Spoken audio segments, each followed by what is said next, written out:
Profit വണ്ണിൽ നമുക്ക് account group എങ്ങനെ ക്രിയേറ്റ് ചെയ്യാമെന്ന് നോക്കാം. അതിനായിട്ട് രജിസ്ട്രേഷൻ എന്ന മെനു എടുക്കുക. അതിൽ അക്കൗണ്ട്സ്, അക്കൗണ്ട് ഗ്രൂപ്പ് രജിസ്ട്രേഷൻ. ഇതിൽ നമ്മൾ ഏത് ഗ്രൂപ്പാണോ ക്രിയേറ്റ് ചെയ്യേണ്ടത് ആ ഗ്രൂപ്പിന്റെ പേര് കൊടുക്കുക. ഉദാഹരണം ഓക്കെ, ഞാനിപ്പോൾ നോർത്ത് കസ്റ്റമേഴ്സ് എന്നിട്ട് നോർത്ത് കസ്റ്റമേഴ്സ് എന്ന് പറഞ്ഞ ഒരു ഗ്രൂപ്പ് നെയിം ടൈപ്പ് ചെയ്തു. അതിനുശേഷം ഞാൻ കസ്റ്റമേഴ്സ് എന്ന ഗ്രൂപ്പിന്റെ അണ്ടറിലാണ് ഈ ഗ്രൂപ്പ് ക്രിയേറ്റ് ചെയ്യുന്നത്. അപ്പോൾ കസ്റ്റമേഴ്സ് എന്ന ഗ്രൂപ്പ് സെലക്ട് ചെയ്യാം. ഓക്കെ, ഗ്രൂപ്പ് ക്രിയേറ്റ് ആയി.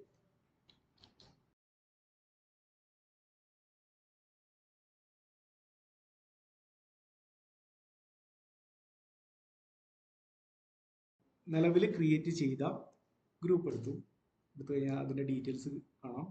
ആ ഗ്രൂപ്പിൻ്റെ കോഡ് ഡീറ്റെയിൽസ് കാണാം. നമുക്ക് ക്രിയേറ്റ് ചെയ്ത ഗ്രൂപ്പുകൾ ഈ ട്രീ സ്ട്രക്ചറിൽ കാണാൻ പറ്റും. നമ്മൾ കറണ്ട് അസറ്റിൽ സൺട്രി ഡെപ്റ്റേഴ്സിൻ്റെ അണ്ടറിൽ കസ്റ്റമേഴ്സിൻ്റെ അണ്ടറിൽ നോർത്ത് കസ്റ്റമേഴ്സ് എന്ന ഗ്രൂപ്പാണ് ക്രിയേറ്റ് ചെയ്തത്. ആ ഗ്രൂപ്പ് നിലവിൽ ഇവിടെ തന്നെ സെലക്ട് ചെയ്തെടുക്കാൻ പറ്റും. ഗ്രൂപ്പിൻ്റെ ഹെഡ് മാറ്റണമെന്നുണ്ടെങ്കിൽ നമുക്ക് ഇവിടെ മാറ്റം വരുത്തി അപ്ഡേറ്റ് ക്ലിക്ക് ചെയ്താൽ മതി.